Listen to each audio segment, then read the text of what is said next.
आज हम बात करने वाले हैं how can you lose fat from your body while gaining muscles. Yes, that is possible. अगर आप हमारे चैनल पर नए हैं तो मेरा नाम सागर आहूजा है। मैं लोगों की ट्रांसफॉर्म करने में हेल्प करता हूँ और वैल्यूएबल फिटनेस कंटेंट यूट्यूब पे डालता हूँ। तो यार क्या होता है ना, जब भी आप वर्कआउट करना स्टार्ट करते हो ना नया नया, तो आपको मसल गेन करना हो तो लोग आपको बोलते हैं कि आपको बल्किंग करनी पड़ेगी। अगर आपको फैट लॉस करना होता है तो लोग आपको बोलते हैं कि आपको कटिंग करनी पड़ेगी। तो आप यही सोचते हो कि अगर आपको मसल गेन करना है तो बहुत ज़्यादा खाना खाना पड़ेगा, बल्क करना पड़ेगा। फैट लॉस करना है तो एंडलेस अमाउंट ऑफ कार्डियो करना पड़ेगा। लेकिन ऐसा ट्रू नहीं है। आप मसल को सेम टाइम पे गेन कर सकते हो व्हाइल लूजिंग योर फैट। मैंने भी स्टार्ट किया था, मुझे भी ये कन्फ्यूजन थी कि ऐसा पॉसिबल होता भी है या नहीं होता। But after learning, after reading about it, after coaching so many people, I can 100% tell you that it is possible. तो अगर ऐसा पॉसिबल है तो why not do the best bang for buck activity, right? So आज हम mainly 3 चीज़ों के बारे में बात करेंगे। फर्स्ट ऑफ ऑल कि ऐसा पॉसिबल कैसे होता है कि आप मसल को गेन कर सकते हो while losing fat at the same time. Second चीज हम डिस्कस करेंगे कि कौन कौन लोग, कौन कौन इंडिविजुअल्स ऐसा कर सकते हैं अपनी बॉडी के साथ। तीसरी चीज, मोस्ट इंपॉर्टेंट चीज, step by step action plan में आज आपको बताने वाला हूँ। Beat your diet, beat your workout, beat your recovery, step by step मैं आपको एक्सप्लेन करने वाला हूँ कि अगर आपको मसल गेन करना है, फैट लूज करना है सेम टाइम पे, तो आपको क्या करना पड़ेगा। तो अगर आपको जानना है तो हमारी वीडियो एंड तक देखिए। सो गाइस, पहली चीज हम ये देखेंगे, how is it possible to lose fat and gain muscle at the same time. तो बहुत सारे रिसर्चेस में ये ऑलरेडी प्रूवन है, बट हम एक लॉजिकल सिंपल एक्सप्लेनेशन देखेंगे कि ये कैसे पॉसिबल है। सपोज कीजिए ये एक बकेट ले ली मैंने, ये बकेट आपकी बॉडी है। अब आपकी बकेट में, आपकी बॉडी में फैट भी होता है, मसल भी होता है। फैट टिश्यू अलग होता है, मसल टिश्यू अलग होता है। जब ये 2 टिश्यूज अलग हैं तो इनकी क्वांटिटी इंक्रीज और डिक्रीज करी जा सकती है। सपोज कीजिए कि ये आपकी बॉडी है, ये बकेट, ये सपोज कीजिए ये आपका मसल टिश्यू है, ये आपका फैट टिश्यू है। अब आप ये सोचिए कि ये सपोज मैंने बॉडी में इन दोनों को डाल दिया, राइट? अब ये मैंने मसल में से मैं थोड़ा सा मसल बाहर निकाल सकता हूँ या थोड़ा सा मसल इसमें डाल सकता हूँ by the way of water in this case, right? ये मेरा फैट है, ठीक है, फैट टिश्यू है या फैट सेल्स है, इसमें भी मैं थोड़ा सा फैट डाल सकता हूँ by the way of water in this case, या थोड़ा सा फैट बाहर निकाल सकता हूँ। तो जब हम बेस्ट केस सिनारियो में हमारी डाइट और वर्कआउट ऑप्टिमाइज्ड हो तो हम चाहेंगे कि ये फैट इसमें से वाटर बाहर जाए या फैट बाहर जाए, ये मसल इसमें वाटर अंदर आए, मसल अंदर है, ताकि इसकी क्वांटिटी इंक्रीज हो, इसकी क्वांटिटी डिक्रीज हो। और ये होती कैसे है? ऑब्वियसली ये स्टेप बाय स्टेप आने वाले अभी स्टेप्स में हम जानेंगे कि ये कर कैसे सकते हैं हम इन रियलिटी। अब आपने देख लिया कि मसल गेन फैट लूज करने के साथ सेम टाइम पे हो सकता है। अब हम देखेंगे कि कौन कौन लोग ऐसे हैं जो इसको कर सकते हैं। पहले है प्योर बिगिनर्स। जब एक बिगिनर जिम स्टार्ट करता है, वर्कआउट स्टार्ट करता है, स्ट्रेंथ ट्रेनिंग स्टार्ट करता है, डाइट अच्छी लेनी स्टार्ट करता है, थोड़ा थोड़ा प्रोटीन अच्छा खाता है अपनी डाइट में, थोड़ी सी कैलोरीज नोट करने स्टार्ट करता है, तो उसकी बॉडी बिल्कुल नई होती है। उसकी बॉडी बहुत ज़्यादा जल्दी से रिजल्ट देती है बिकॉज उसके मसल्स ने कभी इतना ज़्यादा वर्क ही नहीं किया और उसकी बॉडी ने इतनी अच्छी कभी डाइट फॉलो ही नहीं करी, इसीलिए वो मसल मास गेन नहीं कर पा रहा था वर्कआउट ना करते वक्त, और फैट लूज नहीं कर रहा था वर्कआउट जब वो नहीं कर रहा था। तो बिगिनर के साथ 100% पॉसिबल है कि आप मसल गेन कर सकते हो, फैट को लूज कर सकते हैं। सेकंड लोग आते हैं, वो आते हैं D trend individuals. D trend individuals से मेरा कहना है कि जो लोग वर्कआउट तो करते थे लेकिन काफ़ी टाइम से उन्होंने वर्कआउट छोड़ दिया है। अब वर्कआउट उन्होंने काफ़ी टाइम से छोड़ दिया तो आप समझिए कि वो लगभग बिगिनर ही हो गए हैं। तो अब उनकी बॉडी दोबारा एक एब्जॉर्ब कर सकती है अच्छा वर्कआउट और एक अच्छी डाइट, और सेम टाइम पे मसल गेन कर सकती है, सेम टाइम पे फैट को लूज भी कर सकती है। Third, people with high body fat percentage. जिन लोगों की बॉडी पे बहुत ज़्यादा फैट होता है तो उनके पास ऑलरेडी बहुत ज़्यादा एनर्जी अपनी बॉडी पे होती है to give it to muscles, to give it to the body to provide energy. ठीक है, हम डिफरेंट एक्टिविटीज़ करते हैं, उसके लिए हमें फूड खाते हैं ताकि हमें एनर्जी मिले। लेकिन जो लोग ज़्यादा फैटी होते हैं उनकी बॉडी पे ऑलरेडी फैट होता है एंड वो एक्सट्रैक्ट हम बॉडी से कर सकते हैं to provide energy to gain muscles and lose fat. चौथे लोग जो होते हैं वो होते हैं नॉन ऑप्टिमाइज्ड लिफ्टर्स। ये संख्या बहुत बड़ी है, ये नंबर बहुत बड़ा है, क्योंकि बहुत सारे लोगों को पता ही नहीं कि अच्छे से ऑप्टिमाइज्ड वे में, ऑप्टिमल वे में ट्रेनिंग एंड डाइट कैसे करते हैं। मोस्टली लोगों को पता ही नहीं, वो एक सब ऑप्टिमल ट्रेनिंग, सब ऑप्टिमल डाइट फॉलो करते रहते हैं और उनका अच्छे से उन्हें रिजल्ट्स नहीं मिलते, तो obviously they can not gain muscle and fat at the same time if they are not following an optimal program. तो वो ऑप्टिमल प्रोग्राम फॉलो करना शुरू करें तो नॉन ऑप्टिमाइज्ड लिफ्टर्स भी मसल को गेन कर सकते हैं और फैट को लूज कर सकते हैं। पांचवें होते हैं स्टीरॉयड यूजर्स। अब जब आप स्टीरॉयड यूज कर रहे होते हो तो आपका मसल प्रोटीन सिंथेसिस बहुत ज़्यादा जल्दी रैंप अप हो जाता है। बेसिकली मसल गेन करने की कैपेसिटी बहुत ज़्यादा बढ़ जाती है और उसके साथ साथ आप फैट को भी लूज कर सकते हो, बिकॉज आप अगर डाइट अच्छी फॉलो कर रहे हो, आप कार्डियो कर रहे हो, कैलोरी डेफिसिट फॉलो कर रहे हो, तो आप ऑब्वियसली फैट को तो लूज करोगे। अब हमने ये देख लिया कि कौन कौन लोग हैं जो इसको मैक्सिमाइज कर सकते हैं। अब हम ये देखेंगे कि कौन लोग हैं जो इसको मैक्सिमाइज नहीं कर सकते, मसल को गेन नहीं कर सकते फैट को लूज करते वक्त।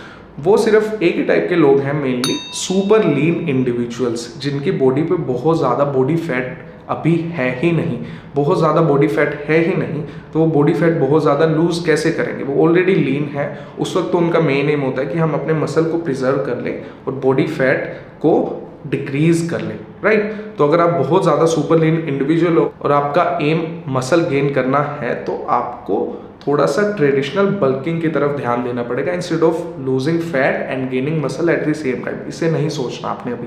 तो अब हम देखेंगे कि क्या स्टेप बाय स्टेप प्रोसेस होगा मसल गेन करने का, फैट लूज करने का। हम 4 चीज़ें डिस्कस करेंगे। पहली चीज़ होगी कि डाइट को कैसे सेटअप करें हम। सेकंड चीज़ होगी कि वर्कआउट को कैसे सेटअप करें हम। थर्ड थिंग विल बी कि रिकवरी को कैसे रखें हम सो दैट हम मैक्सिमाइज कर पाए मसल गेन को और फैट लूज करने को। Fourth thing is a secret thing जो आपको लास्ट में ही पता चलेगी, तो वीडियो को एंड तक देखिए। तो अब हम देखते हैं कि डाइट को सेटअप करते वक्त हमें क्या क्या चीज़ों का ध्यान रखना है। फर्स्ट थिंग विल बी वो most important thing, calorie count, कि कितनी कैलोरीज खानी है। वो one of the most important things हैं जब आप ये अपना फैट लॉस का और मसल गेन का गोल अचीव करना चाह रहे हो। तो जब आपका गोल है मसल गेन करना तो आपको समवेयर अराउंड मेंटेनेंस या डेफिसिट में खाना पड़ेगा। अब मैं ज़्यादा डिटेल में नहीं बताऊंगा क्योंकि वीडियो बहुत लंबी हो जाएगी, लेकिन मैं थोड़ा सा आपको आइडिया दे देता हूँ। आइडिया देने से पहले मैं आपको ये क्लियर कर दूं कि ये जो मैं आपको डिटेल देने वाला हूं ये मोस्टली लोगों पे मोस्ट केसेस में रिजल्ट्स देगी, लेकिन इसको बिल्कुल ऑप्टिमाइज करना हो तो ऑब्वियसली हमें एक इंडिविजुअल की बहुत सारी डिटेल्स चाहिए होंगी और उस पर्टिकुलर सिचुएशन में उस पर्टिकुलर इंडिविजुअल को कैसे हम मैक्स रिजल्ट्स दे सकते हैं उसके लिए बहुत ज़्यादा डिटेल चाहिए होगी। लेकिन ये आपको एक फ्रेमवर्क ज़रूर दे देगा और आपको रिजल्ट्स 100% दे देगा। तो पहले हम देखेंगे कि जो लीन इंडिविजुअल्स हैं जिनका body fat percentage somewhere around 10 से 20 है मेल्स के लिए, 15 to 25 है फीमेल्स के लिए, वो समवेयर अराउंड 100 से 300 कैलोरी का डेफिसिट बनाएं स्टार्टिंग में, और उनका एम होना चाहिए 200 से 400 ग्राम्स वीकली वेट लॉस करने का। ऐसा क्यों? क्योंकि हमें बहुत बड़ा डेफिसिट नहीं बनाना। लीन इंडिविजुअल्स के पहले ही फैट परसेंटेज बहुत ज़्यादा नहीं होते, तो ऑलरेडी हमारे पास बहुत ज़्यादा फैट लूज करने के लिए नहीं है और हमारी बॉडी पे बहुत ज़्यादा फैट एनर्जी प्रोवाइड करने के लिए भी नहीं है, तो हम बहुत बड़ा डेफिसिट नहीं बना सकते। But in contrary to that, जिनका बॉडी फैट परसेंटेज 20+ मेल्स के केस में, 25+ फीमेल्स के केस में है, वो समवेयर अराउंड 400 से 800 कैलोरीज का डेफिसिट बना सकते हैं, बिकॉज बहुत ज़्यादा बॉडी फैट है उनकी बॉडी पे लूज करने के लिए और उनकी बॉडी पे ऑलरेडी फैट है एज एनर्जी प्रोवाइड करने के लिए, हमारे मसल गेन को फैसिलिटेट करने के लिए, और उनका एम होना चाहिए समवेयर अराउंड 400 से 700 ग्राम पर वीक वेट लॉस करने का। अब ये एब्सोल्यूट नंबर्स नहीं हैं, कई लोग इससे ज़्यादा कर सकते हैं वाइल गेनिंग मसल, कई लोग इससे कम कर सकते हैं, बट ये एक फ्रेमवर्क है। सो गाइस, हमने देख लिया कि कैलोरी काउंट हमने कितना रखना है। अब हम देखेंगे कि प्रोटीन और हमने अपना प्री वर्कआउट और पोस्ट वर्कआउट न्यूट्रिशन कैसा रखना है। प्रोटीन की हमें क्यों टेंशन लेनी है? प्रोटीन की टेंशन हमें इसलिए लेनी है यार, बिकॉज जब आपका मसल गेन करने का एम होता है तो one of the most important macronutrients is protein. ये शायद सभी को पता है कि प्रोटीन नहीं खाओगे तो मसल बिल्ड नहीं कर पाओगे, है ना। तो प्रोटीन कितना खाना है ऑप्टिमाइज करने के लिए उससे, अब ये देखते हैं। अब देखो, एक रेंज है ये जिसका एक आपको फ्रेमवर्क मिल जाएगा कि अगर आप 25 से 30% बॉडी फैट होल्ड कर रहे हो तो आप ओवरवेट साइड पे हो, ओवर फैट साइड पे हो, थोड़ा सा ज़्यादा फैट है, तो समवेयर अराउंड आपको 1.6 ग्राम्स पर केजी ऑफ प्रोटीन खाना है, बस अपने बॉडी वेट को लो और 1.6 ग्राम से मल्टीप्लाई कर दो। ऐसा क्यों, आपको कम प्रोटीन क्यों खाना है? बिकॉज आपकी बॉडी पे बहुत ज़्यादा एनर्जी ऑलरेडी है as a source of fat, तो आपको इतना ज़्यादा ज़रूरत नहीं है प्रोटीन की इन स्टार्ट। लेकिन अगर आप एक ज़्यादा लीन साइड पे हो, 7 to 10% बॉडी फैट है आपका, तो आपको बहुत ज़्यादा प्रोटीन की ज़रूरत है to preserve your muscle mass. क्यों? क्योंकि आपकी बॉडी पे इतना ज़्यादा फैट नहीं है and we can not risk your muscle mass कि आपकी एनर्जी के लिए आपका मसल मास यूज़ हो जाए। आपको एनर्जी प्रोवाइड करने के लिए आपके मसल मास को ब्रेक डाउन करना पड़े, हम ये नहीं चाहते। लेकिन अगर आपका मिडल में है बॉडी फैट परसेंटेज इनके, तो आप मिडल में अपनी रेंज रख सकते हो। तो अपने बॉडी वेट को केजी में लो, 1.8 या 1.9 से आप मल्टीप्लाई करो और आपको एक प्रोटीन खाने की रेंज मिल जाएगी। अब आपको ये समझना पड़ेगा कि आपको ये टेंशन नहीं लेनी कि 5 ग्राम ऊपर खाना है, 5 ग्राम नीचे खाना है। ये एक रेंज है, राइट? ये बिल्कुल एब्सोल्यूट फिगर्स नहीं है, इसको दिमाग में रखना। तीसरी चीज है न्यूट्रिएंट टाइमिंग। ये one of the most important things है जो मोस्टली लोग मिस करते हैं, कि जो न्यूट्रिएंट टाइमिंग होती है उनकी वो खराब कर देते हैं, इसीलिए वो ऑप्टिमाइज नहीं कर पाते रिजल्ट्स। अब न्यूट्रिएंट टाइमिंग में हमें सबसे ज़्यादा ध्यान देना है प्री वर्कआउट और पोस्ट वर्कआउट प्रोटीन कंजम्पशन में और कार्ब्स कंजम्पशन में। प्री वर्कआउट में हमें 20 से 30 ग्राम्स प्रोटीन एटलीस्ट खा के जाना है। अब मोस्टली लोग क्या करते हैं, प्री वर्कआउट में कार्ब्स खा लेते हैं लेकिन प्रोटीन नहीं खाते। आपको ये समझना पड़ेगा कि आप जब वर्कआउट करने जा रहे हो, अपने मसल को ब्रेक डाउन कर रहे हो और उसको बिल्ड करने के लिए हमें प्रोटीन की ज़रूरत है। तो जब आप वर्कआउट के बाद प्रोटीन खाओगे तो वो थोड़ा सा लेट हो जाता है। अगर आपने वर्कआउट से पहले ही प्रोटीन खा रखा हो तो आपके पास अमाइनो एसिड आपके ब्लड स्ट्रीम में ऑलरेडी अवेलेबल हैं, सो दैट कि जैसे ही मसल ब्रेकडाउन हो, टिश्यूज थोड़े थोड़े ब्रेकडाउन हो, उनको एकदम रिपेयर करना शुरू कर दे अमाइनो एसिड्स और मसल प्रोटीन सिंथेसिस, मसल बनाने का जो प्रोसेस है वो एकदम चालू हो जाए, राइट? उसके बाद हमें देखना है कि 20 से 30 ग्राम प्रोटीन खा लिया और 30 से 60 ग्राम समवेयर अराउंड कार्ब्स भी खा लो। अब कार्ब्स क्यों खाने हैं? कार्ब्स हमारी परफॉर्मेंस थोड़ी सी बूस्ट करते हैं, थोड़ी सी हमें एनर्जी थोड़ी ज़्यादा प्रोवाइड कर देते हैं मोस्टली लोगों को। तो आप कार्ब्स ज़्यादा खा के जाओगे थोड़े से वर्कआउट से पहले, तो ऑटोमेटिकली आपके वर्कआउट्स में आपको एनर्जी ज़्यादा फील होगी। You can lift heavier, you can focus more on your workouts, you can lift heavier weights, so that will facilitate your muscle gain, because when you are lifting heavy weights your muscle will get more stimulated, है ना? तो muscle gain होगा। उसके बाद हमें देखना है post workout पे, कि पोस्ट वर्कआउट में हमें we have to make sure that we need to eat at least 30 to 50 grams of protein in post workout। ऐसा क्यों? 30 to 50 ग्राम्स ज़्यादा प्रोटीन क्यों खाना है पोस्ट वर्कआउट में? अब आप ये चीज़ देखो, एक ना एनाबोलिक विंडो करके एक चीज़ होती है, that is when you workout, आपका जो मसल प्रोटीन सिंथेसिस होता है, जिसे हम MPS भी कहते हैं, वो थोड़ा सा इंक्रीज हो जाता है, राइट? तो वो इंक्रीज हो जाता है तो एकदम उसमें स्पाइक आती है वर्कआउट के बाद। तो अगर हम उस वक्त ज़्यादा प्रोटीन प्रोवाइड कर दें हमारी बॉडी को, तो वो बहुत ज़्यादा मसल की तरफ प्रोटीन जा सकता है, which is a very good thing. तो आपको ये ध्यान रखना है कि वर्कआउट में आपको पोस्ट वर्कआउट में 30 से 50 ग्राम्स ऑफ प्रोटीन एटलीस्ट खाना है। सो गाइज, अब हमने देख लिया कि हमने अपनी डाइट को कैसे सेटअप किया। अब हम देखेंगे कि वर्कआउट को कैसे सेटअप करें ताकि ऑप्टिमाइज्ड वे में हम मसल गेन कर पाए और बेस्ट वर्कआउट कर पाए। तो पहली चीज जिसे हमें फोकस में रखना है वो है वेट ट्रेनिंग। अब वेट ट्रेनिंग आपकी ब्लड एंड सोल है मसल गेन करने का। अगर आप वेट ट्रेनिंग नहीं करोगे ढंग से तो आपके मसल्स पे लोड नहीं आएगा और आपके मसल्स मैक्स पोटेंशियल से गेन नहीं हो पाएंगे। तो वेट ट्रेनिंग को हमें फोकस में रखना है और हमने देखना है कि वेट ट्रेनिंग करते वक्त अगर हम बिल्कुल बिगिनर हैं तो हमें single body part per day train करना है, क्योंकि हमारी रिकवरी इतनी जल्दी नहीं होती।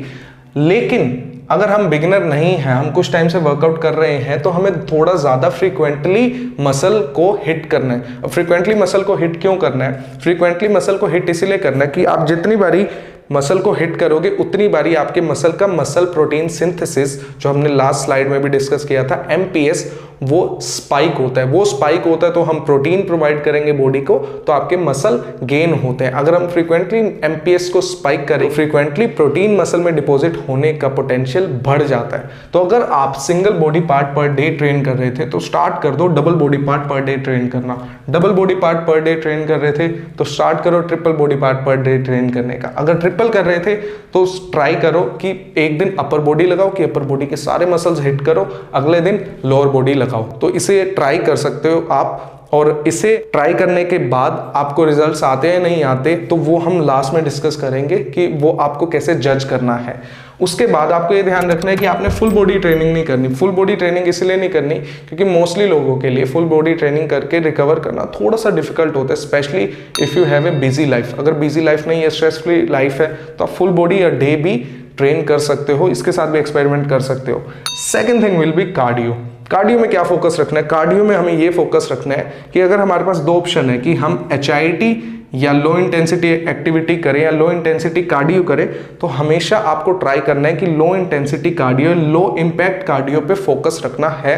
उसके 4 से 5 सेशंस आप इन्हें वीक कर सकते हो। अब लो इम्पैक्ट कार्डियो क्यों ज्यादा करना है, हाई इम्पैक्ट क्यों नहीं करना? क्योंकि जब भी आप वेट ट्रेनिंग कर रहे हो, you are already putting a lot of stress on your joints, on your elbow, on your knee, on your back, on your spine. All of the joints are already getting too much of impact from strength training. On the top of that, अगर आप high impact cardio भी करना शुरू कर दोगे तो बहुत ज़्यादा जॉइंट्स पे और ज़्यादा स्ट्रेस आ जाएगा और आपकी रिकवरी हैम्पर हो जाएगी, और आप रिकवर नहीं करोगे तो ऑब्वियसली मसल गेन नहीं होगा। तो अगर आपको HIIT कार्डियो करना भी है तो मैक्स टू मैक्स 1 से 2 सेशन रखो अपने वीक में, उससे ज़्यादा नहीं रखो। उससे ज़्यादा रखोगे तो आपकी रिकवरी में दिक्कत आ सकती है। सो गाइज, जो तीसरी चीज़ है डाइट और वर्कआउट सेटअप को ऑप्टिमाइज करने के बाद जो उनसे भी ज़्यादा इंपॉर्टेंट है वो है रिकवरी।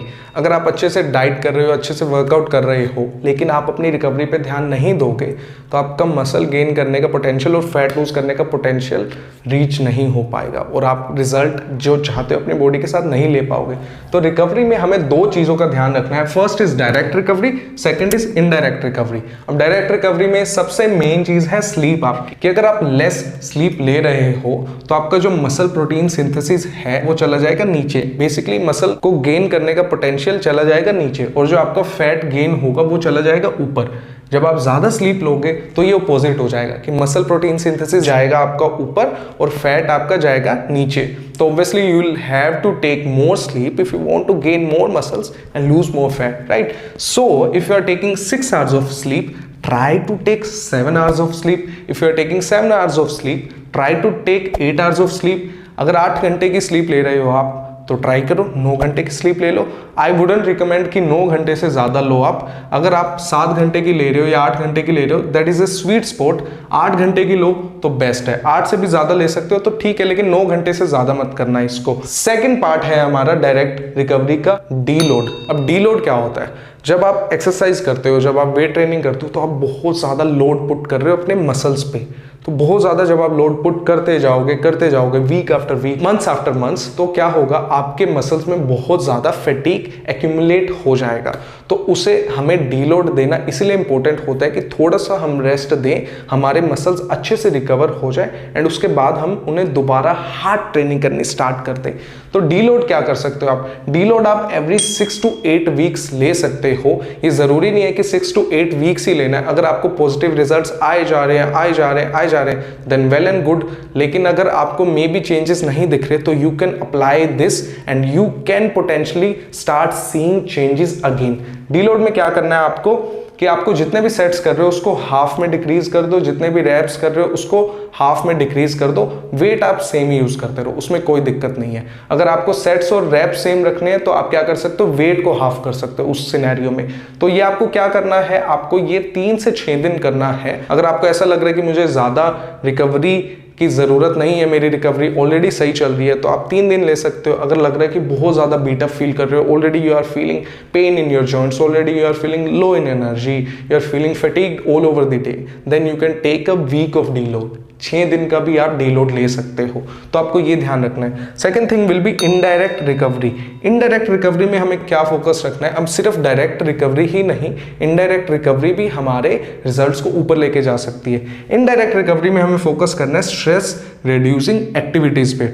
अब आप ये समझिए कि जब भी आप बहुत ज़्यादा स्ट्रेस अपने माइंड में, अपनी लाइफ में फील कर रहे होते हो तो आपका माइंड आपकी बॉडी से कनेक्टेड है, राइट? तो आपका जब माइंड मेस्डअप है, आपकी बॉडी भी धीरे धीरे मेस्डअप होने लग जाएगी। जब आपका माइंड स्ट्रेस्ड है तो आपकी हार्मोनल प्रोफाइल, आपके जैसे हार्मोन्स होते हैं कोर्टिसोल, एड्रेनलिन, नॉन एड्रेनलिन, ये बहुत सारे डिफरेंट टाइप्स के हार्मोन्स होते हैं, insulin, ghrelin, leptin, hunger hormones होते हैं, ये सारे डिस्टर्ब्ड हो जाते हैं। जब ये ढंग से फंक्शन ना कर रहे हो, थोड़े से डिस्टर्ब हो जाएं तो ऑब्वियसली जो आप प्रोटीन खा रहे हो, वर्कआउट खा रहे हो, वो ऑप्टिमाइज्ड वे में आपकी बॉडी पे वर्क नहीं करेगा, राइट। तो आप क्या कर सकते हो, स्ट्रेस रिड्यूसिंग एक्टिविटीज अपनी लाइफ में अप्लाई कर सकते हो, which is mainly meditation. I do that personally and I recommend to my clients also कि आप मेडिटेशन ट्राई करो और वो आपके स्ट्रेस को नीचे लेके जाएगा। स्ट्रेस को नीचे लेके जाएगा तो ऑब्वियसली आपके रिजल्ट्स ऊपर जाएंगे। सो गाइस, चौथी चीज थी, जो सीक्रेट चीज थी, वो है पेशेंस। कि अगर आप पेशेंस नहीं रखोगे तो आपको रिजल्ट्स अच्छे नहीं मिलने वाले, क्योंकि आप सोचोगे कि आप 10 दिन में, 15 दिन में ऐसे रिजल्ट्स अचीव कर लो कि आपको लगे कि मैंने यार मसल गेन कर लिया, बहुत अच्छा फैट लूज कर लिया। 10 से 15 दिन में कुछ नहीं होता भाई। एटलीस्ट 1 से 2 महीना तो दो खुद की बॉडी को रिजल्ट्स देखने के लिए। अच्छा, तो पेशेंस रखने पड़ेंगे। अगर आप पेशेंस नहीं रखोगे, आप सोचोगे कि 10 दिन में बहुत ज़्यादा अच्छे रिजल्ट्स आ जाएंगे, तो आप सैड हो जाओगे क्योंकि 10 दिन में तो रिजल्ट्स आने वाले हैं नहीं बहुत ज़्यादा अच्छे। सैड हो जाओगे तो चांसेस आर कि आप अच्छा वर्कआउट, अच्छा डाइट प्लान फॉलो करना छोड़ दोगे और ऑब्वियसली उस केस में तो रिजल्ट्स आने ही नहीं वाले। तो आपको चौथी चीज़ पेशेंस रखना भी बहुत ज़रूरी है। अब बोनस मिलने वाला है। बोनस क्या मिलने वाला है कि मसल गेन हो रहा है या नहीं हो रहा, फैट लूज हो रहा है या नहीं हो रहा, सेम टाइम पे ये इंश्योर कैसे करें, अब ये देखते हैं। तो गाइज, इतनी सारी चीज़ें अप्लाई करने के बाद, डाइट को ऑप्टिमाइज करने के बाद, वर्कआउट को ऑप्टिमाइज करने के बाद, रिकवरी को ऑप्टिमाइज करने के बाद, ये कैसे इंश्योर करें कि भाई हमारा मसल गेन सेम टाइम पे हो रहा है फैट लूज करने के साथ, वो भी तो इंपॉर्टेंट है ना, क्या पता हो ही ना रहा हो। तो वो देखते हैं कि कैसे इंश्योर करना है हमने। पहली चीज़ होगी कि आपकी जो वेस्ट सरकमफ्रेंस है, जो आपकी वेस्ट है, वो नीचे जाने लग जाएगी। क्यों? क्योंकि हमारी वेस्ट के अराउंड फैट बहुत ज़्यादा होता है, मसल्स इतने नहीं होते, बिकॉज हमारी जो पेल्विस बोन है वो इतना ज़्यादा मसल को सराउंडिंग में अपने होल्ड नहीं करती, तो वो बहुत ज़्यादा नीचे जाने लग जाएगी। तो दैट इज़ वन साइन कि आप फैट लूज कर रहे हो। अब मसल गेन कर रहे हो, ये कैसे इंश्योर करें? जो फैटी पीपल हैं वो जनरली साइज को ओवरऑल लूज ही करेंगे। क्यों? क्योंकि उनकी बॉडी पे बहुत ज़्यादा फैट था और फैट उन्होंने बहुत ज़्यादा लूज किया। मसल इतना ज़्यादा फैट के मुकाबले में गेन नहीं होता, तो ओवरऑल साइज उनका नीचे जाएगा, साइज, राइट। लेकिन जो लीन इंडिविजुअल है, लीन पीपल है, उनका साइज मसल का size as in may be आपके बाइसेप्स का साइज, आपकी चेस्ट का साइज, आपकी थाइस का साइज, ये ऊपर जाना चाहिए, क्योंकि यहाँ पे बहुत ज़्यादा फैट होल्ड नहीं करते हम इन कंपैरिजन टू वेस्ट, जिसका हम एक्सपेक्ट कर रहे हैं वेस्ट का साइज नीचे ही जाए। तो लीन पीपल के मसल्स का size, specially biceps, chest, thighs का साइज या तो सेम रहना चाहिए या थोड़ा सा ऊपर जाना चाहिए। क्योंकि सेम क्यों रहेगा? सेम इसलिए रहेगा क्योंकि हम फैट लूज कर रहे हैं तो साइज वहां से जाएगा, मसल गेन कर रहे हैं तो साइज आएगा। तो in a lot of the cases या तो साइज सेम रहेगा ओवरऑल या थोड़ा सा गेन होगा, राइट। सबसे इंपॉर्टेंट आपको जो इंश्योर करना है वो है कि आपकी स्ट्रेंथ में भी हमारा एक एन मिस हो गया, उसे भी इग्नोर करना, कि आपकी स्ट्रेंथ ऊपर जा रही हो। क्योंकि जब आप मसल गेन कर रहे हो और आपकी फॉर्म्स भी अच्छी एक्सरसाइजेस की, तो आपका मसल गेन करना और स्ट्रेंथ गेन करना कोरिलेट करता है। क्यों? क्योंकि अगर आपके मसल गेन होंगे तभी आपकी स्ट्रेंथ ऊपर जाएगी इन फर्स्ट प्लेस। अगर आपकी फॉर्म्स अच्छी हैं तो आपकी अगर स्ट्रेंथ ऊपर जा रही है एक्सरसाइजेस पे, दैट बाय डेफिनेशन मीन्स कि आपके मसल भी थोड़ा थोड़ा ऊपर जा रहे हैं। ये ऐसा नहीं होता कि अगर स्ट्रेंथ ऊपर जा रही है तो मसल भी ऊपर जा ही रहा होगा, but in most of the cases अगर स्ट्रेंथ ऊपर जा रही है आपकी, तो आप उसको एज ए प्रॉक्सी यूज कर सकते हो कि आपका मसल भी ऊपर जा रहा होगा। फोर्थ थिंग इज कि आप अगर आपको शीशे में खुद को देखोगे तो आप ज्यादा मस्कुलर और लीनर खुद को लगने लग जाओगे। अगर आप खुद ज्यादा मस्कुलर या लीन लग रहे हो सेम टाइम पे, तो ऑब्वियसली यू नो कि आपने मसल गेन किया और फैट को लूज किया है। तो गाइज, ये आपको स्टेप्स अप्लाई करने अपनी ट्रेनिंग में, अपनी डाइट में, अपनी रिकवरी में और अपने माइंडसेट में, अगर आप मसल गेन करना चाहते हो और फैट लूज करना चाहते हो सेम टाइम पे। अगर आपको हमारी ये वीडियो अच्छी लगी है तो प्लीज़ हमारे चैनल को सब्सक्राइब कीजिए, लाइक कीजिए, कमेंट कीजिए और ये वीडियो अपने एक दोस्त के साथ शेयर कीजिए जो मसल गेन करना चाहता है, फैट लूज करना चाहता है सेम टाइम पे। हम मिलेंगे आपसे अगली वीडियो में। Till then, bye bye, take care, जय हिंद।